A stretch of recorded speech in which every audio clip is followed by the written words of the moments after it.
A irnos ahora a la situación que atraviesa Oriente Próximo, a esas negociaciones de paz. Novena vez que Anthony Blinken visitaba Oriente Próximo en busca de acuerdos y novena vez que se ha ido con las manos vacías. Ya está de vuelta en Estados Unidos el secretario de Estado estadounidense. Ha visitado Qatar por última vez y no ha conseguido ningún acuerdo.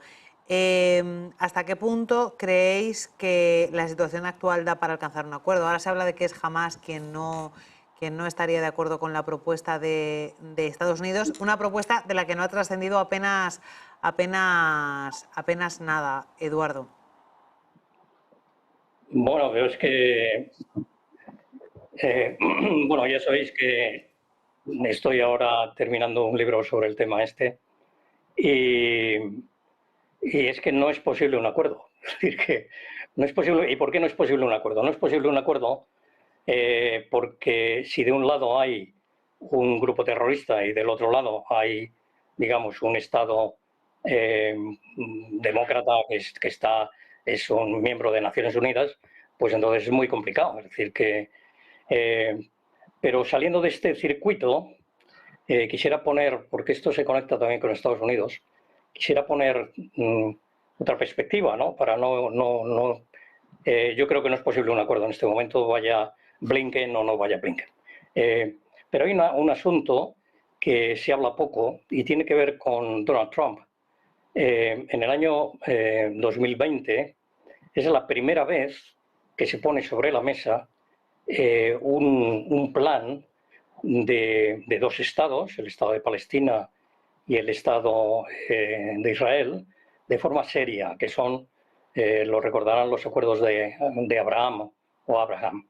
Entonces, es la primera vez que se pone esto sobre la mesa y la diferencia con estas ideas que ha habido, incluso hay ideas de tres estados, no solo de dos, estas ideas que han surgido, era la primera vez que de forma seria se hacía un plan económico.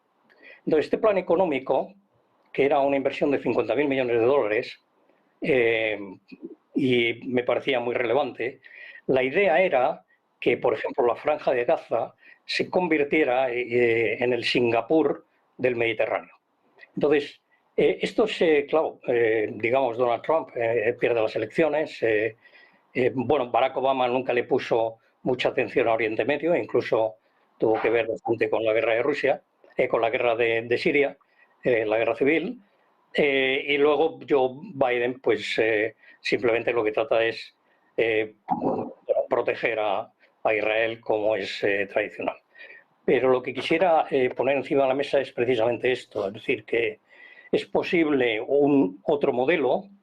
En ese modelo de Abraham hay que acordarse, entraron los Emiratos, entraron en Bahrein, entró Somalia y entró Marruecos, aunque Marruecos queda separado, y ya estaba la pista de salida para que entrara Arabia Saudí.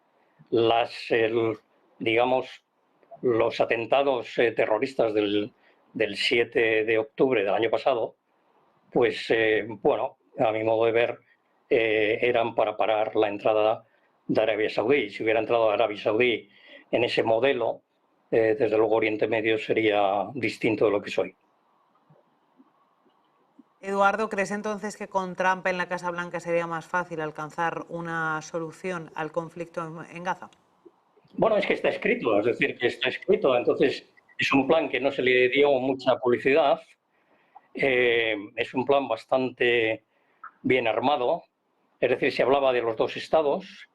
El Estado de Palestina iba a ser, bueno, la combinación de lo que se llama el West Bank o Cisjordania con la Franja de Gaza. Es verdad que Cisjordania en este momento es donde está la Autoridad Palestina, entonces, bueno, la Autoridad Palestina, bueno, ahí está como repartida el terreno con Israel, con dificultades para los palestinos, todo hay que decirlo.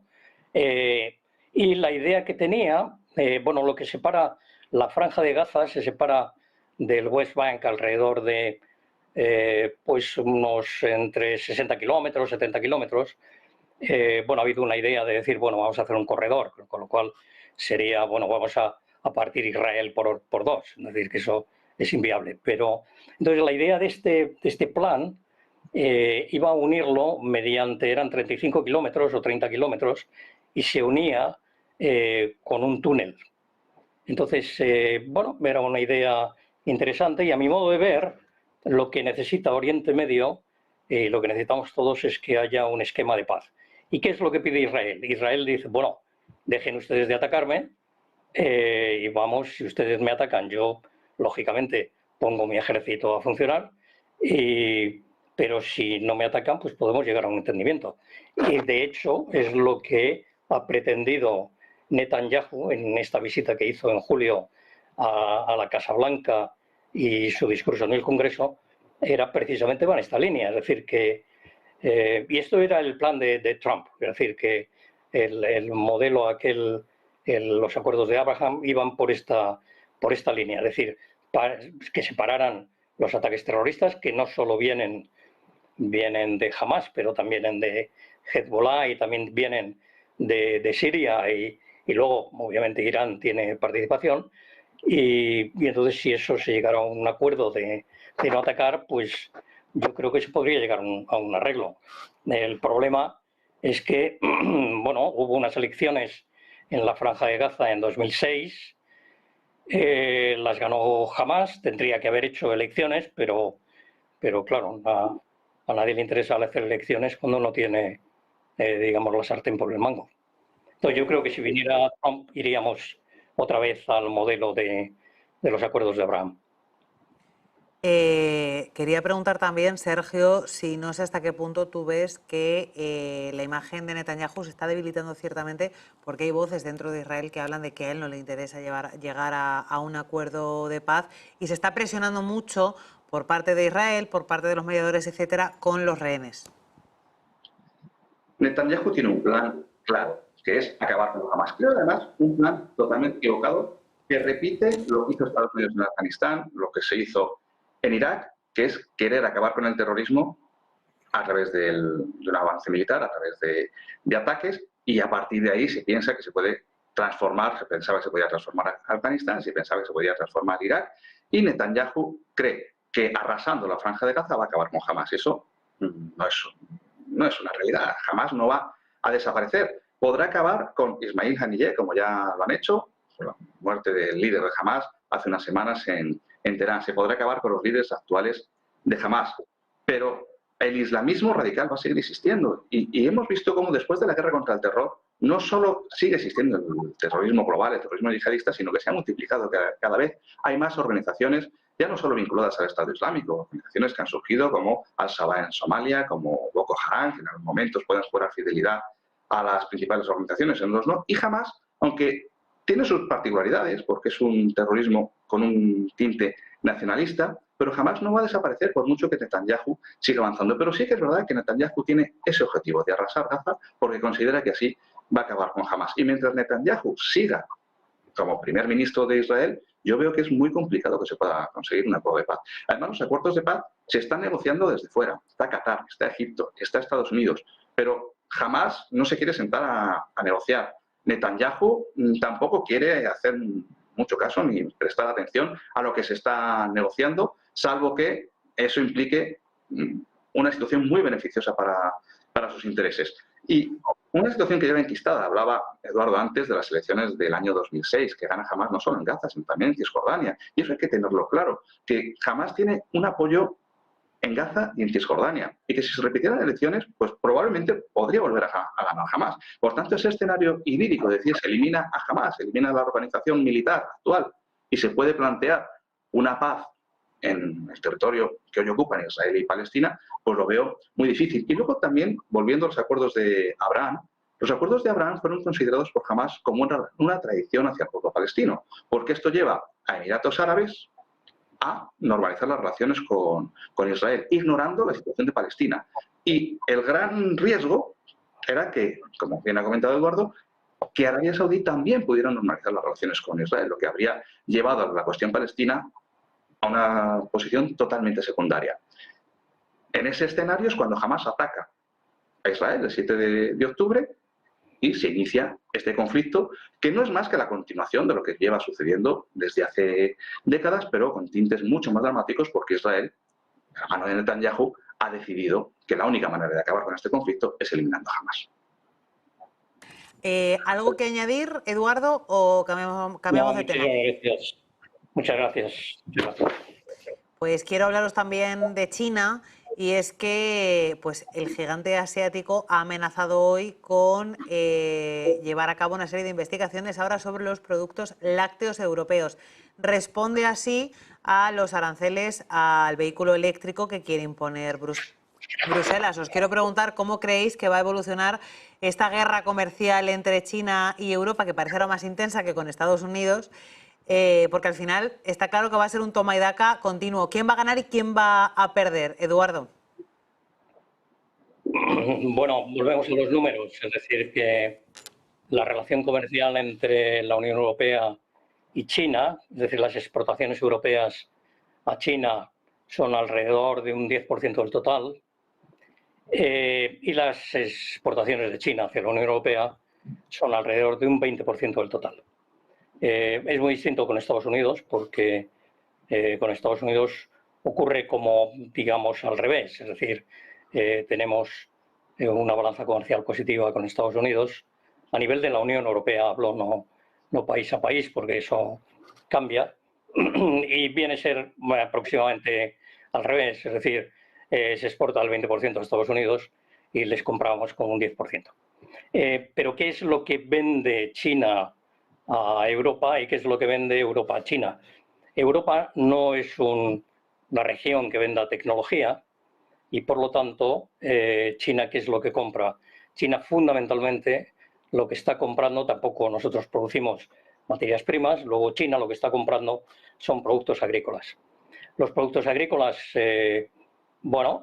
tienen un efecto no tanto económico a nivel de toda la Unión Europea, porque el peso en el Producto Interior Bruto, es más bien pequeño, pero tiene un efecto desde el punto de vista social.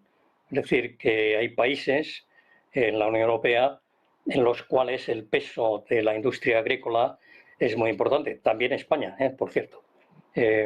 Luego, por lo tanto, el hecho de no comprar o de limitar la compra de vehículos eléctricos, pues tampoco es que se vendan muchos chinos en Europa. Se venden fundamentalmente los MG, que lo que pasa es que se producen en Inglaterra.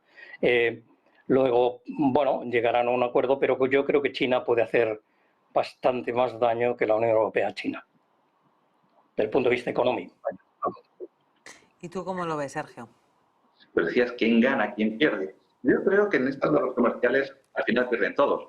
Y lo hemos visto desde que en 2018 comenzó la guerra comercial entre Estados Unidos y China, cómo ha tenido consecuencias para los dos países implicados, pero también para la Unión Europea y para el resto de países. Ahora la guerra parece que se traslada a la Unión Europea y China con esa imposición de aranceles a los vehículos eléctricos chinos, aunque he leído una noticia ayer en la que los vehículos Tesla fabricados en China se les va a imponer un arancel de solo el 9%, cuando estaba hablando del 30%, incluso el 40% para algunos de los vehículos. No les queda más remedio que negociar, llegar a acuerdos, porque la Unión Europea tiene una gran dependencia de la importación china, y lo vimos durante la pandemia. Durante la pandemia quisimos empezar a fabricar chips, a fabricar mascarillas, todos los productos que veíamos que necesitábamos del mercado chino, y la Unión Europea no es rentable para producir determinados elementos, determinados bienes que se tienen que seguir comprando a China. Y esto obliga a la Unión Europea a mirar hacia China, pero es cierto que en determinados productos, como puede ser el vehículo eléctrico o otros productos con cierto desarrollo tecnológico, resulta muy caro producirlos en la Unión Europea, y las empresas europeas tienen muchas dificultades para competir con las chinas. Claro, ¿cómo se puede solucionar esto? Imponiendo aranceles, pero esos aranceles al final son recíprocos. Y si la Unión Europea establece aranceles a China, China va a establecer los aranceles a la Unión Europea. Por lo que al final, si un sector se puede ver beneficiado por esos aranceles, como puede ser el de la automoción, que es muy importante en Europa y en concreto también en España, pero habrá otros sectores como el agrícola o sectores que exporten hacia China que se vayan a ver muy perjudicados por estos aranceles, como sucedió también cuando Donald Trump, a raíz del caso Airbus, en el que la Organización Mundial del Comercio determinó que había habido subvenciones por parte de la Unión Europea a la empresa constructora de aeronaves, y Donald Trump impuso aranceles, sobre todo a los países que habían estado más implicados, como había sido España. Aranceles al queso, aranceles al vino, al aceite, aranceles del 40%. Esto castigó mucho a la producción española, y lo mismo puede suceder ahora mismo con China en estos momentos, y por tanto, ¿quién gana, quién pierde? Creo que en estas circunstancias pierden todo, y que tendrán que buscar una aproximación para que esos aranceles, si existen, sean lo más lógicos posibles y que no afecten de una forma tan considerable a la producción, tanto en China como en Europa.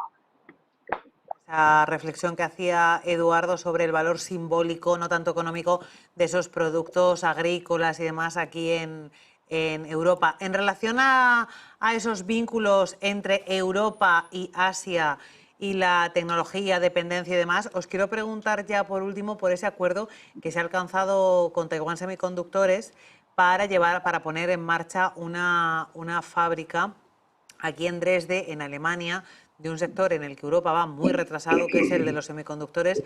Y os quiero preguntar hasta qué punto intentar liderar ese sector, esa industria, liderarla o formar parte de ella, ¿nos puede salir bien o al final vamos a dedicar muchos recursos y no podemos competir, en este caso, con Taiwán, Eduardo?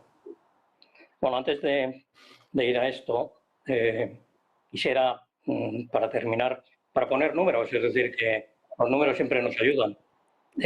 China produce alrededor, o consume en su mercado doméstico, alrededor de unos 40 millones de coches, por ahora sí, anualmente.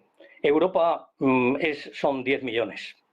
Luego, digamos, desde el punto de vista de tamaño de mercado, el mercado chino, digamos, tiene muchísima más capacidad a la hora de comprar, digamos, coches eléctricos y no eléctricos. De hecho, en el año 22, en la feria de Shanghái, que hay una feria bianual de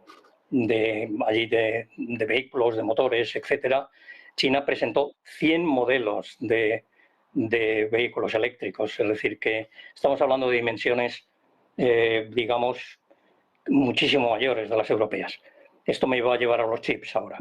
Pero, entonces, por eso, ¿qué es lo que creo que quiere China? Hombre, no me cerréis el mercado europeo, aunque, bueno, no sea muy relevante para China, porque, bueno, nuestra idea es abarcar mercados globales. Es decir, que el hecho de que venda unas decenas de miles de vehículos eléctricos a China le da lo mismo. Entonces, yo creo que más bien es buscar un do des diciendo, hombre, si a mí me hacéis daño, pues yo trataré de haceroslo a vosotros. Volviendo a los chips, cuando se habla de un chip, da la impresión de que es de estas pastillas negras que vemos ahí en los ordenadores. Hacer un chip no es tan simple. En este momento, la producción, Taiwán tiene alrededor de la producción mundial, digamos, de un 40%, China tiene alrededor del 15%. Pero hacer un semiconductor es una pieza de silicio. Esa pieza de silicio, digamos, hay que hacer una pastilla. Esa pastilla, digamos, se hace con unas técnicas, es lo que se llama un wafer. De hecho, en Alemania hay industrias que lo hacen, y luego esa pastilla va a otra empresa, puede ser americana, por ejemplo Intel, y ahí es donde se fotografían los circuitos. Es decir, que un chip tiene millones de circuitos electrónicos, y luego hay que producirlo. Es decir, que es un proceso en el que se va haciendo por partes en el mundo. Es decir, y luego se necesita una infraestructura para producir los chips. Crear esa infraestructura o crear esa empresa, esa fábrica, no es muy fácil. De hecho, en Estados Unidos, el gobierno americano ha hecho una inversión con Samsung de 60.000 millones de dólares y pretenden que tener la fábrica operativa en el año 2030. Y eso fue el año pasado. Es decir, estamos hablando de 8 años para poder fabricar, digamos, un semiconductor. Un semiconductor que luego, bueno, ya se sabe que por la ley de Moore, pues un semiconductor, digamos, va avanzando y el que venga dentro de 3 años será distinto del que existe ahora. Diciendo esto, cuando de pronto se ha hecho un acuerdo con Taiwán, ese acuerdo con Taiwán, pues bueno, Taiwán pondrá allí la fábrica, pero tendrá que hacer Alemania acuerdos múltiples con otras empresas, ya os digo, que hagan, si se permite la expresión, la fotografía para poner los circuitos ahí. O sea que no es tan simple y tardará tiempo. El problema de Europa es que Europa en la carrera tecnológica no está, somos consumidores de tecnología y al ser consumidores de tecnología, pues estamos detrás. Y la guerra de los chips, si se puede hablar así, de hecho hay un libro al respecto, la guerra de los chips es un asunto entre Estados Unidos y China, con la idea de que China, pues tarde o temprano, ellos apuntan a quedarse con Taiwán. Si eso sucediera, pues yo creo que el mundo se podría echar a temblar, porque que tuviera, no sé, el 70% de los chips, de la fabricación de chips del mundo en China, pues sería, bueno, sería tremendo. O sea que...